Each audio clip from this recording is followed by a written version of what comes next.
cerita pertama biasanya cerita tentang yang dipakai untuk menjelaskan kecerdasan emosi ini, cerita tentang seorang mahasiswa. Jadi ada cerita seorang mahasiswa yang di barat cerdasnya luar biasa. Mahasiswa ini mungkin IPK-nya sudah perfect 4, berarti nilainya A terus. Zaman saya kuliah dulu bahkan ada nilai yang A+. Jadi itu berarti lebih dari A. Nah, mahasiswa ini nilainya perfect terus. Tapi kemudian ada satu peristiwa yang membalik nasibnya. Padahal orang menganggap ini masa depannya mesti cerah ini. Anak ini jenius, pinternya luar biasa. Nah, peristiwa yang membalik nasibnya ini adalah satu ketika ada seorang dosennya yang memberi nilai amin. Jadi dikasih nilai A ya kurang sedikit lah. Kalau teman-teman kan dikasih amin itu sudah sujud syukur. Karena biasanya dapatnya E, dapat B, dapat amin, alhamdulillah mungkin gitu. Tapi karena dia ini selalu dapat A, begitu dapat amin tidak terima dia. Karena dia nganggap aku ini perfect kok dapat amin, salahku di mana? Kalau hari ini mungkin sudah WA dosennya. Nah, cuma anak ini yo saking marahnya kemudian pulang, ambil senjata di rumah, balik ke kampus, dosennya ditembak, tewas. Nah, jadi dia sangat cerdas secara IQ, akalnya, tapi secara emosi dia sangat lemah, sangat rendah. Nah, ini cerita pertama. Bagaimana emosi bisa mengubah nasib kita dalam sekejap. Semula orang membangga-banggakan ini masa depannya cerah, tiba-tiba hanya karena nilai amin tadi masa depannya terbalik sekarang. Mungkin urusannya terus penjara, dia di penjara lama.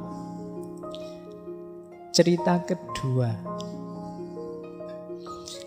Kita ke Cina sekarang. Kalau tadi dari Amerika, dari Barat, kita ke Cina. Ada cerita yang saya ingat dari Genghis Khan.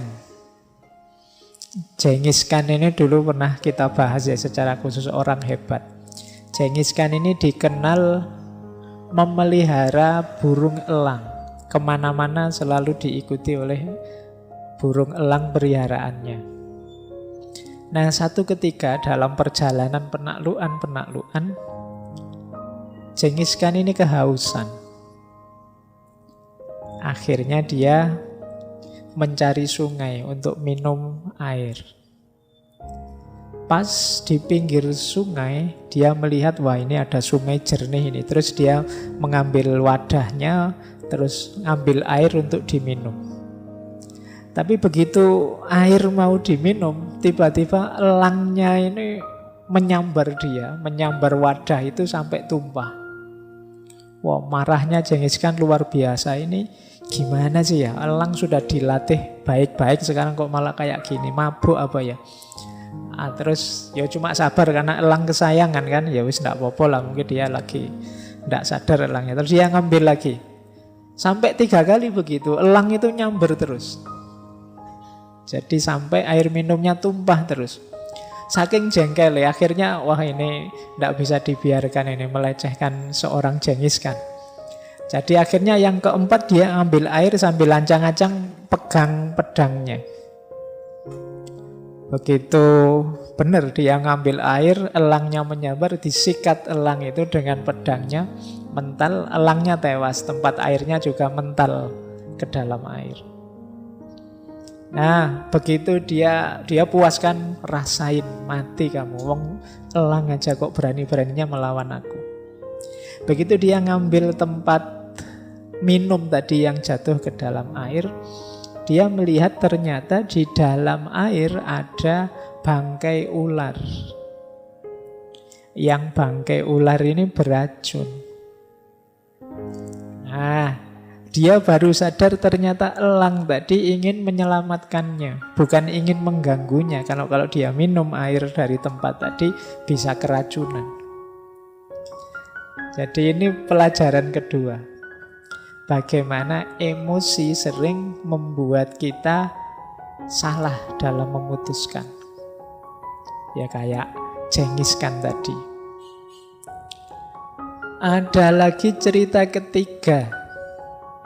Ini dongeng terus sampai jam 10. Biar kalian ngantuk. Cerita ketiga dari Jepang. Kita muter keliling dunia ya. Ada cerita seorang samurai. Samurai ini satu ketika mendengar di satu tempat ada seorang guru yang pinternya luar biasa, wawasannya luas sekali. Nah, samurai ini satu ketika penasaran, aku ingin ngetes guru ini. Pinter bener enggak sih seperti katanya orang-orang? Nah, datanglah samurai ini ke tempatnya guru tadi. Begitu ketemu guru dia ngetes, tanya, wahai guru, sampean kan orang pinter, dikenal orang bijaksana. Kalau memang pinter coba jawab pertanyaan saya. Apa itu surga, apa itu neraka? Nah, terus guru ini terus ngomongnya malah nyelekit. Kalau orang seperti kamu, levelmu ini tidak pantas saya menjelaskan macam-macam. Kamu preman aja ke orang gitu. Terus ngomong gitu. Wah, marah ini samurai. Dia melotot marah-marah. Katanya kamu orang pinter, orang bijaksana. Masa saya tanya gitu aja, jawabanmu nyelekit. Wah, dia marah, panas. Terus kata gurunya, nah ini namanya neraka. Wah kan takjub dia dengan jawaban guru tadi. Iya ya, berarti marah, terus tidak terkontrol. Ini namanya neraka, luar biasa. Baru sadar ini memang orang pinter, tenang. Wah, terima kasih guru, saya baru percaya kalau sampean orang pinter. Terus kata gurunya lagi, nah kalau ini namanya surga. Jadi ini surga, ini neraka. Jadi surga neraka kita berhubungan dengan emosi yang kita rasakan. Pelajaran ketiga dari cerita. Cerita keempat. Tidak apa-apa ya. Terakhir wes tidak apa-apa. Biar kalian nunggu-nunggu teorinya tidak ketemu-ketemu. Kita ke Arab, ke Madinah. Cerita tentang Sayyidina Abu Bakar, sahabatnya Rasulullah. Jadi satu ketika beliau ini sedang ngobrol-ngobrol bersama Rasulullah di depan masjid. Tiba-tiba datang beberapa orang yang rupanya benci Abu Bakar. Mendekat ke Abu Bakar, terus orang ini maki-maki. Pokoknya ngomong jelek-jelek tentang Abu Bakar. Abu Bakar ya karena beliau orang baik, ya beliau sabar, diam saja, ndak mengabaikan orang yang ngomong aneh-aneh ini. Tetap beliau fokus pada Rasulullah. Rasulullah tersenyum melihat perilakunya Abu Bakar. Terus ngobrol dilanjutkan. Nah, orang yang maki-maki tadi kan tambah sebel. Wong saya maki-maki kok dicuekin. Tambah dia maki-maki lagi ke Abu Bakar, nambah lagi maki-maki. Berulang sampai 3 kali. Yo, Abu Bakar juga manusia kan, bolak-balik dimaki-maki, yo panas juga. Akhirnya Abu Bakar mungkin saking jengkelnya jawab akhirnya. Jadi tidak diam saja, bales maki-maki juga. Nah, begitu Abu Bakar bales maki-maki, Rasulullah yang tadi tersenyum terus berdiri, terus pergi. Wah, Abu Bakar tidak enak. Wah, masalah ini mesti. Nah, setelah itu Abu Bakar mengejar Rasulullah. Beliau bertanya, wahai Rasulullah, mengapa kok tadi senyum-senyum begitu saya jawab, kok terus panjenengan pergi menjauh dari saya? Kata Rasulullah, tadi waktu engkau dimaki-maki dan sabar, diam saja, malaikat-malaikat hadir di sekelilingmu. Jadi supportermu, mendukungmu sepenuh hati dalam kesabaranmu. Nah, aku juga jadi kerasan karena malaikat banyak hadir. Tapi begitu engkau bales, begitu engkau juga ikut-ikutan maki-maki, ya malaikatnya pergi. Setan-setan yang datang. Ya, karena yang datang setan-setan, ya aku pergi. Baik, cerita keempat.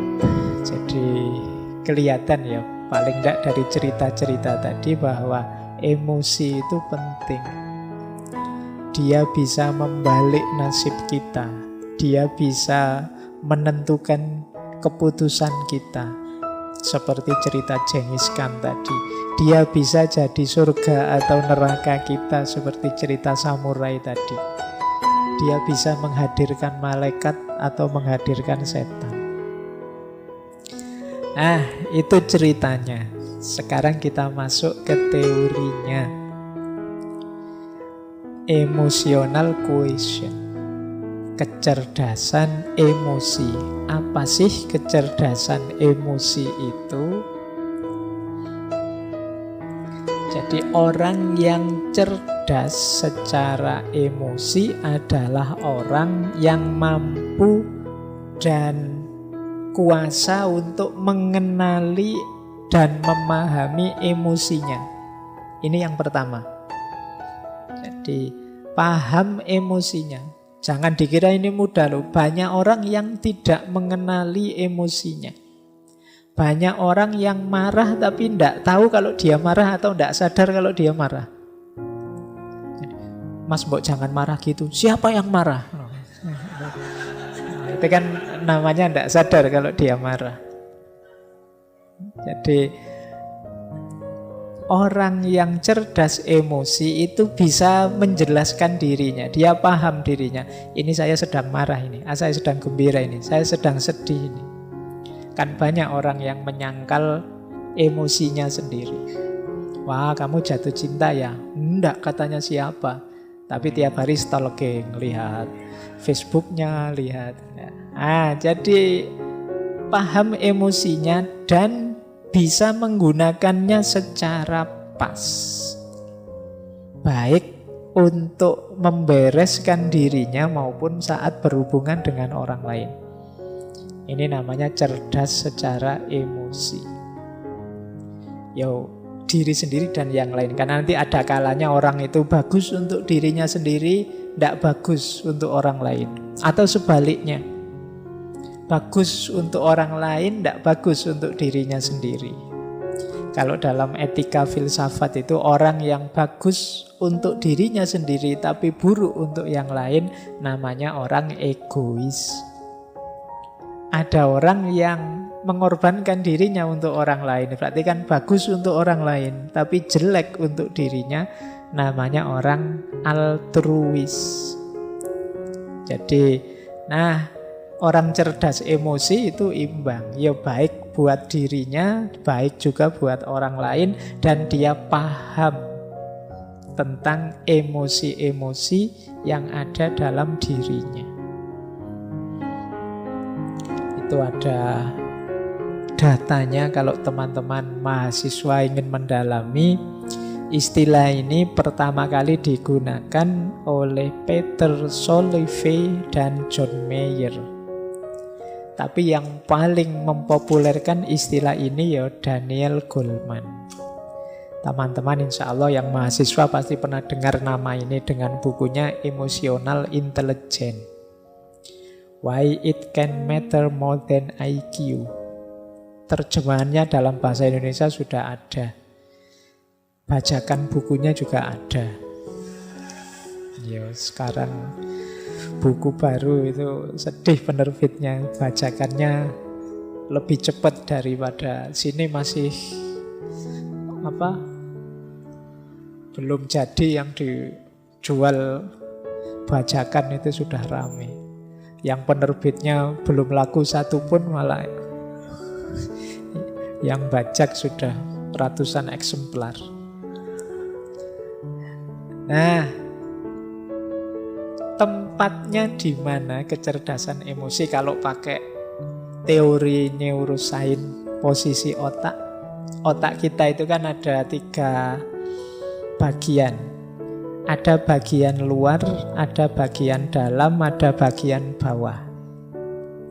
Bagian paling luar itu namanya neokortek.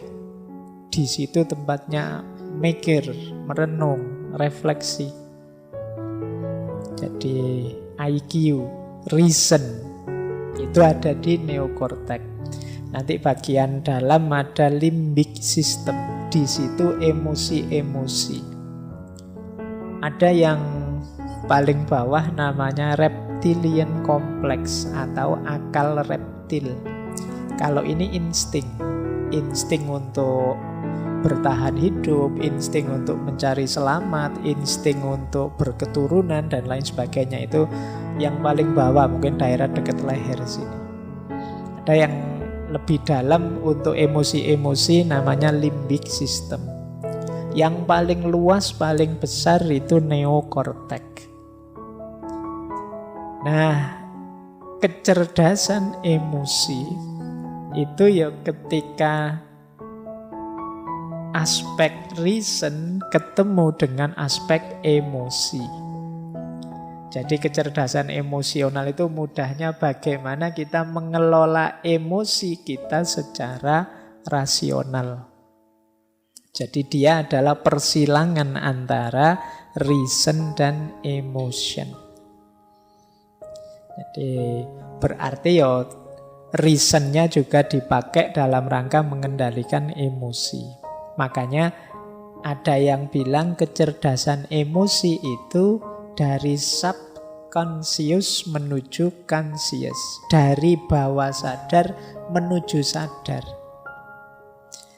Jadi emosi bawah sadar itu kan emosi yang otomatis keluar dari diri kita.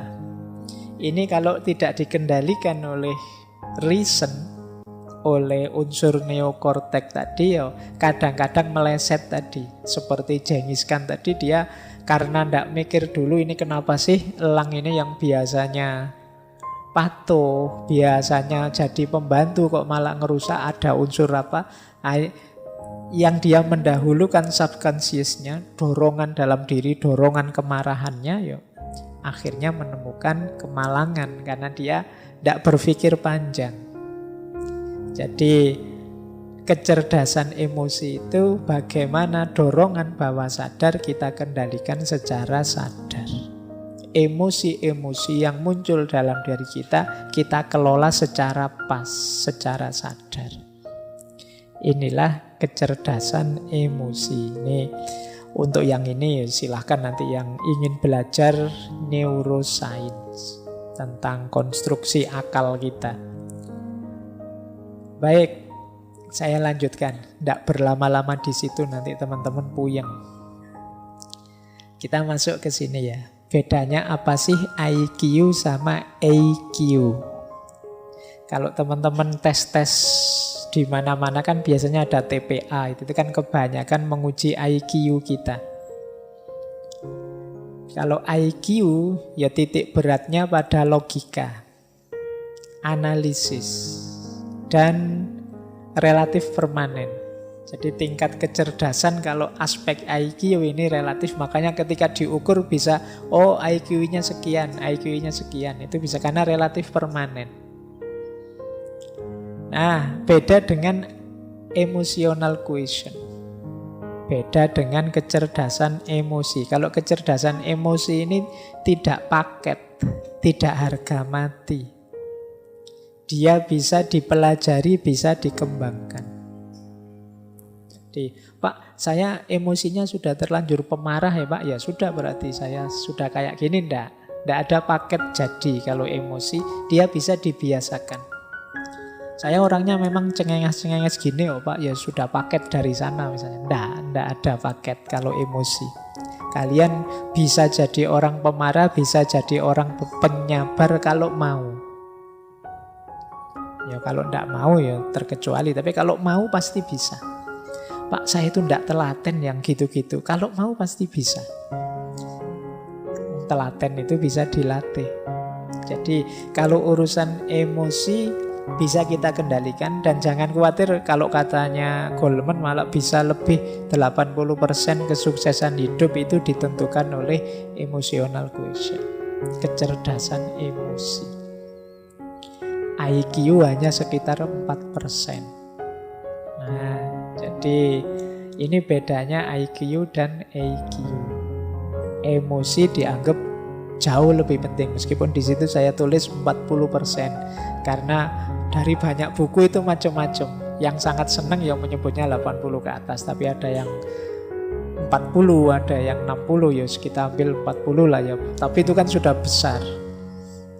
Jadi 40% dari hidup itu sudah luar biasa, karena nanti masih ada spiritual, masih ada multiple quotient yang itu membuat 40 itu sudah sangat besar. Belum nanti minggu depan kita ketemu spiritual. Jadi emosi penting dibandingkan kadar kepintaran kita. Ya seperti tadi, ada anak yang pinternya luar biasa tapi hidupnya terbalik dalam satu seketika ketika salah mengambil keputusan dipengaruhi oleh emosi. Kadang-kadang kan kita waktu terpengaruh emosi melakukan sesuatu dan kita sesali selamanya. Kenapa emosi ini penting? Ini asumsi-asumsinya. Jadi asumsi itu dasar berpikirnya. Kenapa kok terus ada kecerdasan emosi? Yang pertama, dalam hidup ini sebenarnya emosi itu lebih mewarnai kita. Jadi kita itu menanggapi sesuatu biasanya yang muncul dulu itu rasa atau emosi kita. Mungkin ada teman-teman atau bapak ibu yang belum pernah ke sini itu. Begitu masuk ke sini itu kan yang keluar dulu kan emosinya. Mungkin seneng, mungkin kaget, mungkin macam-macam. Itu kan emosinya dulu. Baru setelah itu pikiran bermain. Oh, yo pantes rame, wong yo ada minumnya misalnya. Nah, itu pikiran belakangan, tapi kesan awalnya itu yang maju emosinya dulu. Jadi orang itu lebih banyak disituasikan oleh emosinya, bukan oleh pikirannya. Jadi kalian seneng dulu misalnya yang suka ngaji ini, suka dulu dengan ngaji ini, alasannya belakangan. Alasan itu kan dicari-cari nanti, wah enak ngaji ini, santai, wah enak ngaji ini. Itu sebenarnya alasan belakangan, padune wis seneng duluan. Kalau kalian tidak seneng, dicari-cari juga alasannya untuk ndak seneng. Iki ngaji capopo, ndak ono Qur'ane, ndak ono ini dicari. Nah, itu belakangan juga. Yang lebih dulu apa? Ndak senengnya dulu. Yang setuju filsafat sama anti filsafat itu mesti suka dulu dan atau tidak suka dulu baru cari argumen. Nah, itu manusia. Jadi manusia itu lebih disituasikan oleh perasaan dan emosinya. Baru kemudian pikiran masuk. Meskipun tidak harga mati seperti saya bilang tadi. Bisa saja nanti setelah mikir dalam, wah keliru saya kalau seneng. Harusnya saya kritis ini. Nah ini belakangan tapi bisa diubah. Nah jadi itu asumsi pertama. Manusia itu disituasikan oleh emosi dan perasaan. Baru kemudian pikiran merespon yang kedua. Pikiran itu kalau sudah merespon, biasanya terus dia menyimpulkan. Kalau sudah begitu, muncul tindakan. Saya seneng nih, kemudian iya sih karena itu santai, ndak ada tugas macam-macam, ada minumnya, ada terus akhirnya saya rajin ke sini. Jadi dari emosi masuk ke pikiran, kemudian muncul perilaku dan tindakan. Jadi kalau di situ saya tulis behavior, perilaku itu kan kalau terus-terusan jadi kebiasaan. Dan itulah nanti yang membentuk performan kita, profil kita. Baik, jadi rumusnya itu kalau emotional quotient. Jadi manusia itu disituasikan oleh emosinya, setelah itu pikiran merespon, dari situ muncul tindakan, dari tindakan itulah lahir performan, perilaku nyata dia, dan terakhir ini juga bukan harga mati. Kalau kemudian dia pikir, saya seharusnya tidak begitu, saya seharusnya tidak begini, ya bisa dibiasakan ulang. Yang semula rajin bisa kemudian, saya tidak usah ikut ngaji lagi saja, tidak ngaji lagi, itu bisa.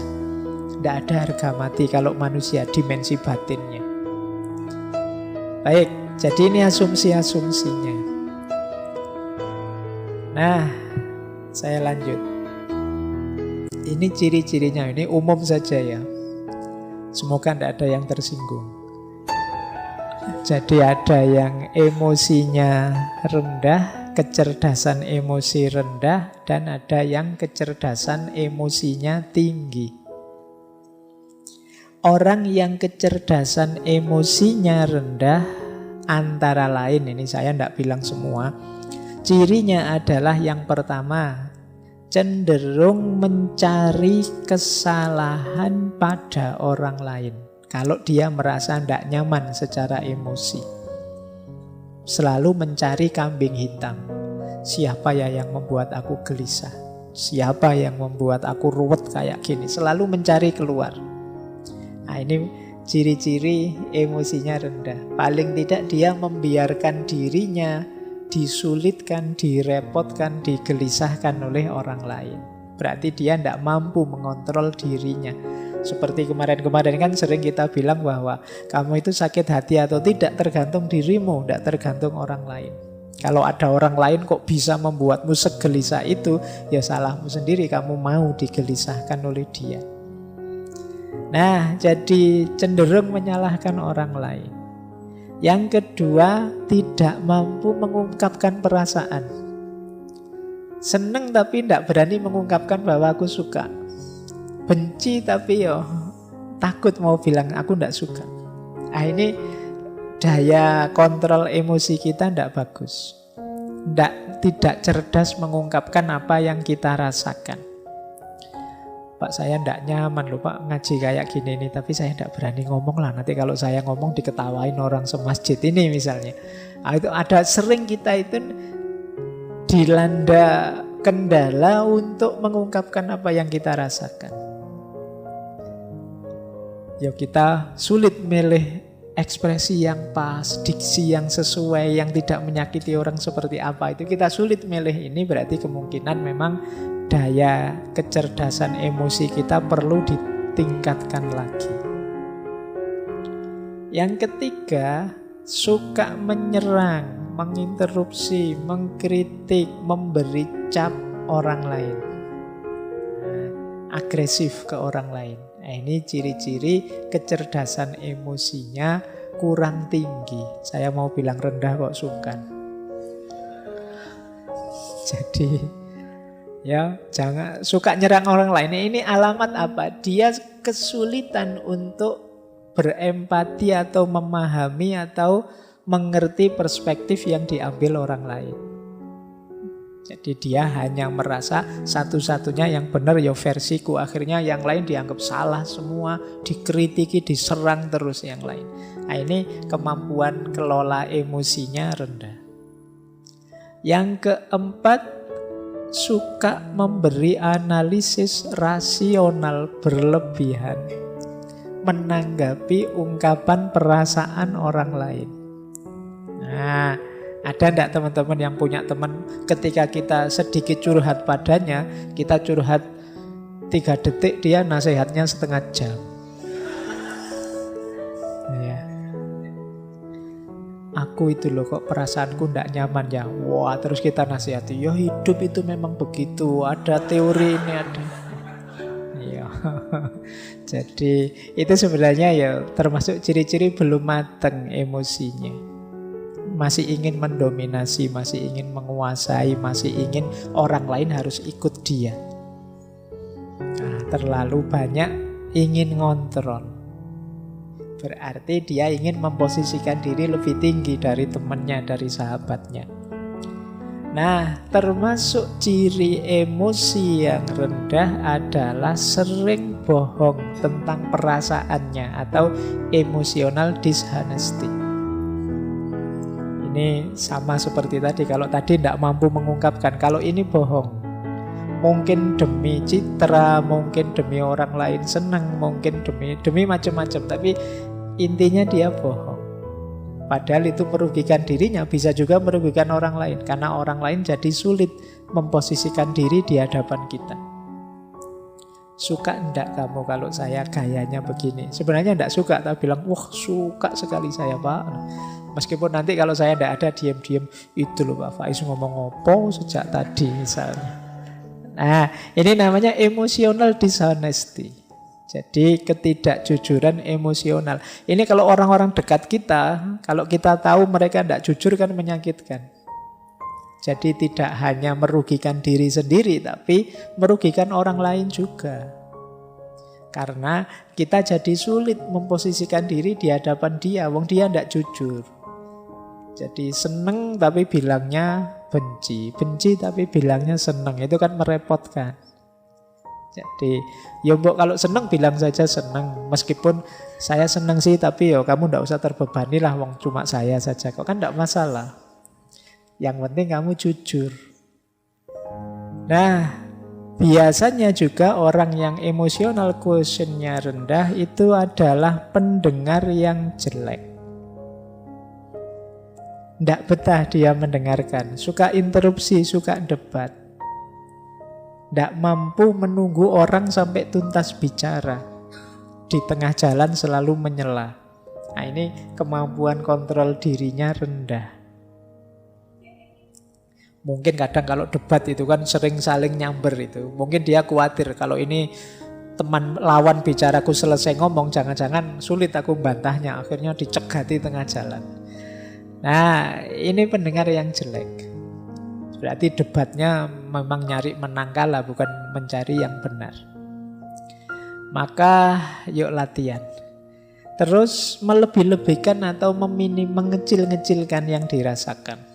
Kan banyak orang itu hal kecil diheboh-hebohkan. Perasaannya sendiri yang biasa saja sebenarnya itu urusan sepele, tapi seolah-olah wah, sekedar misalnya, wah aku kok enggak kebagian minum ya, wah jangan-jangan takmirnya sentimen saya. Jangan-jangan dibesar-besarkan. Ini mungkin dia khawatir tersaingi oleh aku mungkin. Dia khawatir mikirnya tidak karu-karuan, melebih-lebihkan. Jadi mendramatisir hal-hal yang sebenarnya biasa-biasa saja. Baik, terus tidak peka terhadap perasaannya orang lain. Jadi orang seperti apa dia tidak peka. Jadi ngertinya ya perasaanku saja. Dia marah-marah kalau orang tidak mengerti dirinya, tapi dia tidak mau mengerti orang lain. Kemudian sering merasa insecure, tidak aman. Sukar menerima kesalahan diri sendiri dan berat kalau mau minta maaf. Jadi kalau ada teman-teman punya ciri begini, berarti ya harus belajar lagi emotional quotient. Kecerdasan emosional. Kemudian pesimis, merasa dunia ini tidak adil. Wah, tidak adil dunia ini. Orang kaya kok tambah kaya, aku kok tambah miskin. Nah, kan sering yang mengeluh begitu kan banyak. Tidak adil Allah ini. Kadang-kadang Allah juga dimarahi. Nah, ini hidup pesimis. Apa maunya Allah itu? Saya kemarin baca di mana itu. Apa yang dipikirkan Tuhan itu kan gitu. Kan banyak yang komplain dengan kalimat-kalimat begitu. Baik, jadi pesimis. Sukanya mengeluh. Yang dilihat yang buruk-buruk, yang jelek-jelek saja. Ini ciri-ciri emotional kecerdasannya rendah. Kemudian kaku, tidak luwes, jadi sulit beradaptasi terhadap perubahan-perubahan dalam hidup. Orang yang kaku itu kan berat, mudah patah. Maka jadilah orang yang tangguh. Tangguh itu bukan berarti kaku. Kalau pakai ilustrasi biasanya orang berilustrasi kayak sabuk. Sabuk itu kan lentur. Jadi kadang-kadang dipakai di gigi 1 ya bisa, di gigi 2 bisa. Kalau kita sedang kerempeng ya masih bisa pakai yang gigi paling awal. Nanti kalau sudah agak makmur bisa. Luwes sabuk itu dipakai seperti apa saja bisa. Karena apa? Dia lentur. Beda dengan yang kaku, tombak misalnya. Itu kan tidak bisa dilipat, tidak bisa ditekuk. Kalian bawa tombak naik motor ya malang-malang tidak karu-karuan. Karena apa? Kaku, mudah patah. Tapi kalau pakai sabuk gampang. Itu maka orang-orang yang emosinya tidak bagus, cara pengendaliannya ya dia biasanya kaku. Sulit sekali dinego, sulit sekali dilembutkan. Terus biasanya kemudian jadinya tidak harmonis dengan orang, lebih harmonis dengan yang bukan manusia.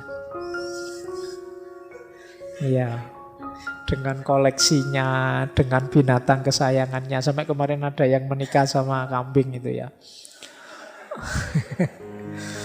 Mungkin dia sudah putus asa dengan manusia, itu dia. Jadi kenapa ada orang putus asa dengan orang lain? Karena dia sendiri sulit membangun relasi yang harmonis dengan orang lain. Dia menyangkal fakta bahwa kita ini makhluk sosial yang tidak bisa hidup sendiri. Nah, jadi itu di antara ciri. Kalau ada orang kok lebih sayang dengan motornya, dengan mobilnya daripada keluarganya, anaknya, istrinya, itu kemungkinan ada masalah dalam relasi. Terus puas kalau bisa menghina orang lain, mengalahkan orang lain. Kadang-kadang dibela-belain dengan bikin hoax, bikin kebohongan. Yang penting musuhku kalah. Nah, ini berarti orang yang lemah secara emosi. Kebalikannya kalau orang yang kecerdasan emosinya tinggi, itu ya kebalikan ciri-ciri tadi. Dia tidak takut mengungkapkan apa yang dirasakan. Kalau iya bilang iya, kalau tidak bilang tidak. Kemudian tidak didominasi oleh perasaannya. Orang bisa takut manusiawi tapi jangan didominasi oleh rasa takut. Orang bisa kecewa, ya wong manusiawi, tapi yo jangan terus hidupmu hancur gara-gara satu kekecewaan kecil. Jadi tidak didominasi oleh perasaan. Kemudian mampu membaca isyarat-isyarat, tidak hanya kata-kata. Ini hubungannya dengan kepekaan tadi. Misalnya sudah jam 10 ngaji tidak selesai-selesai, yang di sana menguap, yang di sini menguap, tapi saya ngomongnya asik saja, tidak peduli. Itu padahal di sana sudah isyarat itu kan, menguap itu ngantuk. Nah, membaca bahasa nonverbal ini salah satu ciri kecerdasan emosi. Itu nanti kayak orang ceramah, tidak selesai jamaahnya sampai mulet-mulet dia ngomong terus. Sampai dikode gini-gini juga tidak paham. Materinya malah ditambah. Al-waktu kas-saif. Waktu memang penting. Ini sudah diminta selesai, tidak paham. Ini komunikasi nonverbal namanya. Ciri orang yang cerdas emosi. Kadang-kadang dikedipin sekali saja paham. Itu cerdas. Kita mengangguk atau menggeleng sebentar dia paham. Itu cerdas secara emosi. Banyak orang yang tidak peka dengan yang begitu-begitu.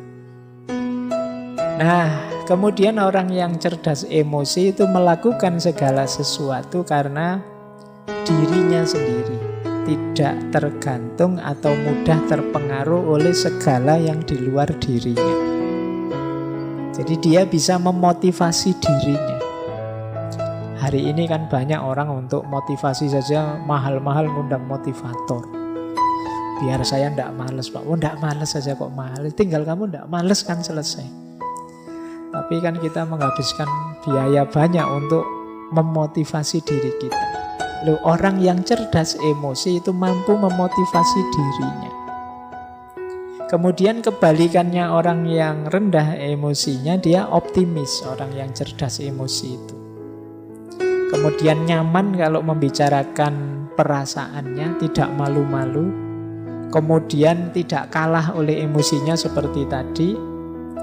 Nah, mampu merenungi dirinya, mampu muhasabah kalau bahasa agama. Oh iya ya, apa pas ya saya emosi saya seperti tadi misalnya. Harusnya aku lebih agresif sedikit sehingga anak-anak ini tidak ngantuk misalnya. Itu merenung. Karena saya bilang tadi emosi kita itu bukan harga mati. Tidak seperti IQ. Jadi tergantung kita ingin dibentuk seperti apa. Nah, kemudian ada ketahanan emosi, tangguh.